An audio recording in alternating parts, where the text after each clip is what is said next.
Welcome back. You're watching KTN Business. Today we're coming to you live from KICC, where the 14th session of the United Nations Conference on Trade and Development, UNCTAD, is taking place. This is the third day of the conference. A lot of discussions expected from this particular meeting. And of course, we've been trying to get the right interviews for you on who we expect to get views on regarding what is the best outcome for this particular conference. And I want us to get into a conversation with a gentleman who comes from the civil society, and he will be helping us sort of dissect some of the issues around these issues of global trade. Well, many thanks, and perhaps let's start off by you making an introduction for us, for our viewers. Thank you very much. Alvin, with the Taxes Network Africa, which is the official hosts of the Civil Society Forum for this summit. I think this is a very significant summit in many respects. The UNCTAD was originally established to champion for interests of developing countries when it comes to issues of international development. And one issue that you'll keep hearing in the course of these sessions here is the question of mandate. Every 4 years, the summit takes place and there's a conversation about reaffirming the mandate of the UNCTAD. How do we ensure that the reason this UNCTAD was established continues with the purpose of his existence? And this is an ongoing conversation, be it on issues around international trade, around taxation, around debt, and many other issues. The second is that last year was a very significant year for the world, because world leaders met and agreed on a number of issues, be it, for example, the Finance for Development Conference in Addis, which the outcome document was the Addis Ababa Action Agenda, which basically outlines how the world is going to raise the resources they require to finance economic development. This was followed up with the Sustainable Development Agenda that met again in New York.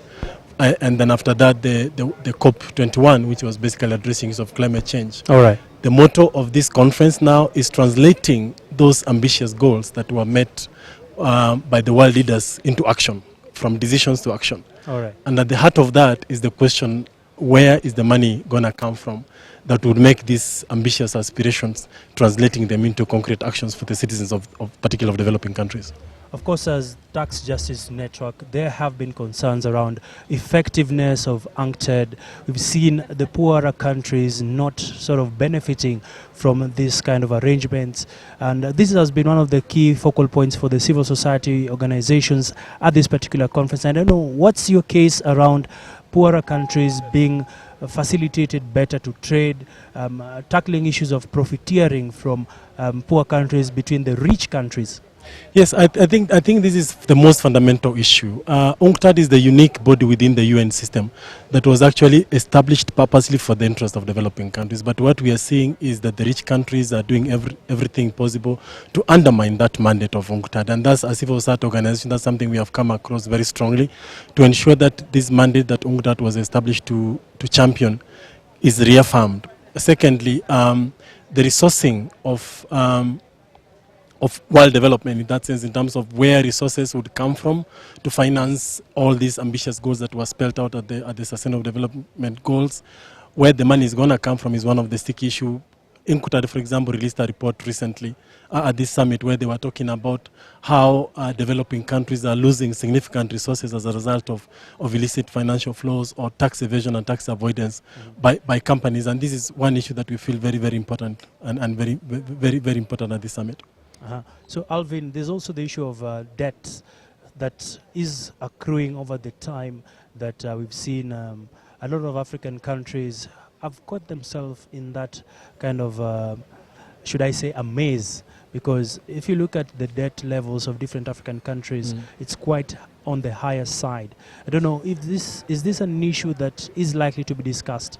It is indeed one of the sticky issues in this conference, in terms of how do we ensure that developing countries particularly are freed from the chain of indebtedness. Many of the countries, particularly in Africa, are caught in this vicious cycle in terms of in their efforts to finance the economic development, to address all the kind of poverty challenges that they are facing. They are borrowing significantly, either from, there is a liquidity problem in many developing countries, and there's huge resources in rich countries that now are being brought into developing countries in terms of borrowing, and this is leading to many African countries specifically being caught in a debt cycle, and this basically undermining the growth chances for many poor countries. Finally, what is that one thing you'd like to see coming out of UNCTAD as it wraps up on Saturday? I think that the outcome document will only have meaning and substance if there's clarity in terms of the mechanism for financing. I think this should be the heart of the conversation. Otherwise, the goals that have been spelled out will remain mere aspirations. We want to ensure that the issues of tax evasion and tax avoidance are addressed within the outcome document, that UNCTAD is given the mandate to support developing countries' effort to generate domestic resources to finance sustainable economic development.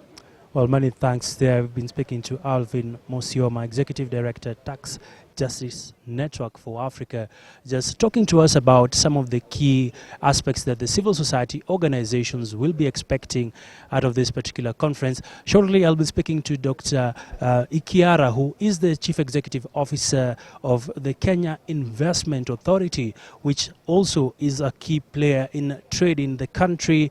And we should be speaking to him in a few minutes from now just to get his views on this particular conference.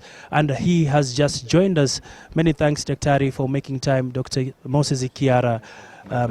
Of course, busy week. What should we expect in the fact that there's the investment forum happening beginning today and I think even tomorrow? What are some of the key outcomes? Yeah, thank you very much. Actually, the World Investment Forum was opened yesterday. Yeah. It was very, very well attended. Top leaders from government. Yes, we yesterday had, in the afternoon. some vice presidents and many ministers. We also had top CEOs of companies like Alibaba, Siemens, quite some leading companies.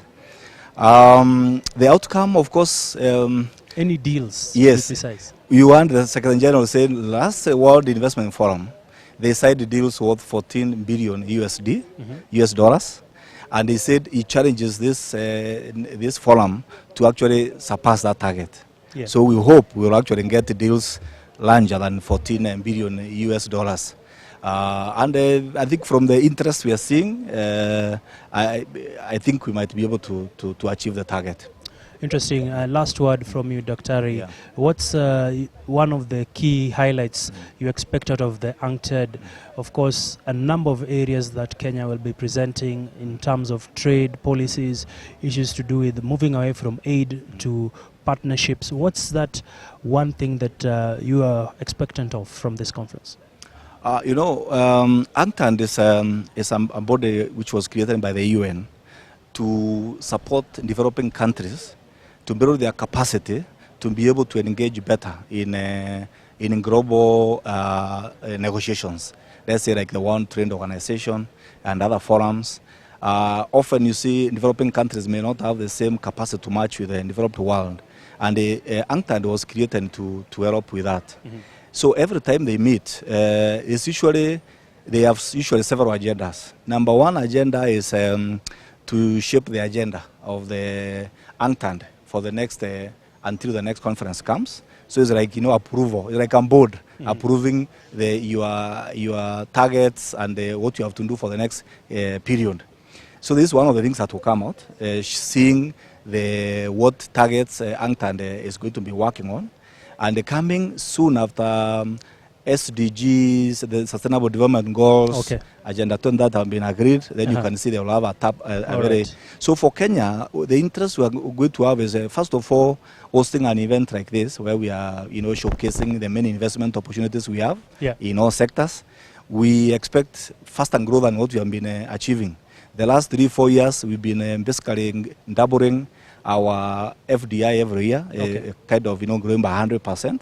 We hope after this we can actually grow faster, and we can also be able to actually even increase our exports to more markets and even for further growth. Yeah. Thank you, sir. Thank you very much, sir, and I hope you are enjoying the conference. All right, all right. Many thanks, of course, shedding some light into some of the expectations for this particular conference. And